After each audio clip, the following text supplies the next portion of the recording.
शहनाई की हल्की सी आवाज घर के आंगन में गूंज रही थी। मेहमानों की बातें, हंसी, कंगन की खनक और मैं आईने के सामने बैठी थी। हाथों में मेहंदी थी पर दिल में एक अजीब सा डर। ये अरेंज मैरिज थी। उससे सिर्फ 3 बार मिली थी मैं। ना लंबी फोन कॉल्स, ना लेट नाइट चैट्स, बस सीधी सी बातें। वो कम बोलता था पर जब भी बोलता सीधा आंखों में देखकर, और उसकी आंखों में एक सुकून था जो मुझे समझ नहीं आता था। शाम को जब सब लोग बाहर बिजी थे, दरवाजे पर हल्की सी नॉक हुई। मैं अंदर आ सकता हूँ? वही था। वो धीरे से अंदर आया, डोर को पूरा बंद नहीं किया, जैसे रिस्पेक्ट की एक रेखा खींच दी हो। थोड़ा दूर खड़ा रहा। डर लग रहा है? उसने पूछा। मैं झूठ बोल सकती थी पर मैंने धीरे से हाँ में सिर हिला दिया। वो थोड़ा पास आया। मैं परफेक्ट नहीं हूँ पर तुम्हें कभी अकेला महसूस नहीं होने दूंगा। उसकी आवाज में कोई फिल्मी डायलॉग नहीं था, बस सच्चाई थी। मैं खड़ी होने लगी, लहंगा उलझ गया। मैं गिरने वाली थी और तब उसने रिफ्लेक्स में मेरा हाथ पकड़ा। बस एक पल, पर उस पल में सब कुछ बदल गया। उसका हाथ गर्म था, मजबूत था, पर उस पकड़ में कोई जबरदस्ती नहीं थी, जैसे पूछ रहा हो थाम लूं। मैं अपना हाथ नहीं छोड़ा। वो हल्का सा मुस्कुराया। अब गिरने नहीं दूंगा। और शायद उसी पल मेरी जिंदगी ने उसका नाम अपने साथ जोड़ लिया। सुहागरात कमरे में फूलों की खुशबू थी। मैं बेड के कोने पर बैठी थी। दिल फिर से तेज धड़क रहा था। वो आया, मेरे सामने बैठ गया। रिलैक्स, मैं तुम्हें डराने नहीं आया। वो हल्का सा हंसा। उसने धीरे से मेरा घूंघट उठाया। नजरें कुछ सेकंड के लिए मुझ पर रुकी, फिर झुक गई। ब्यूटीफुल, बस इतना ही बोला।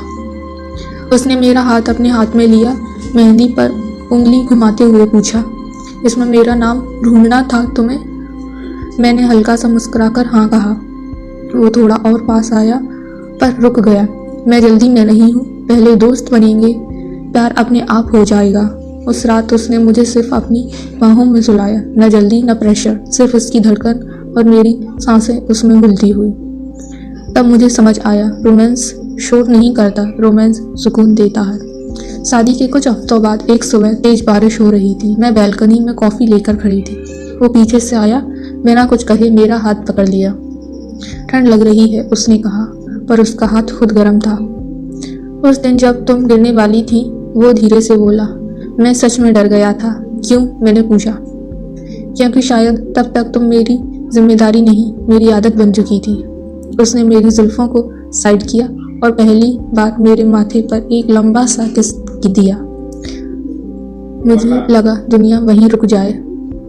1 साल बीत गया।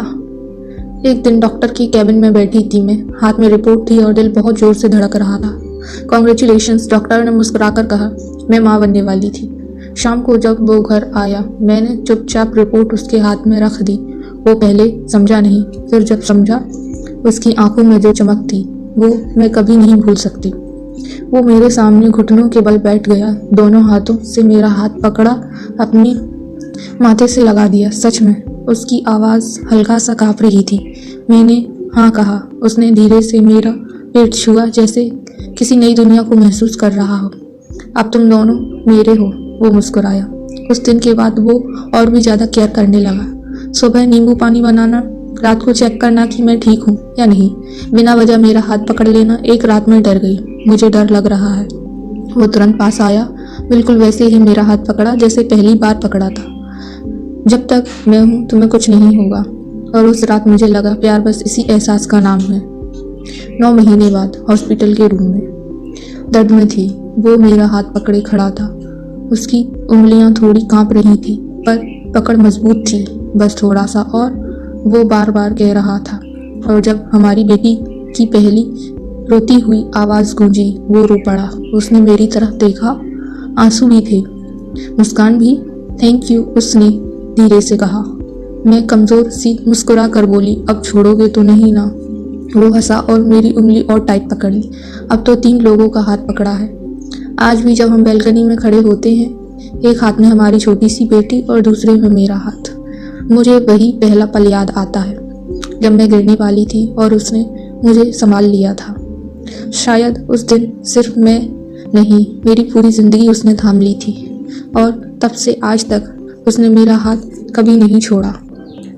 थैंक यू दोस्तों। वीडियो लाइक करें और कमेंट में ज़रूर बताएं कि आप वीडियो कहाँ से देख रहे हैं।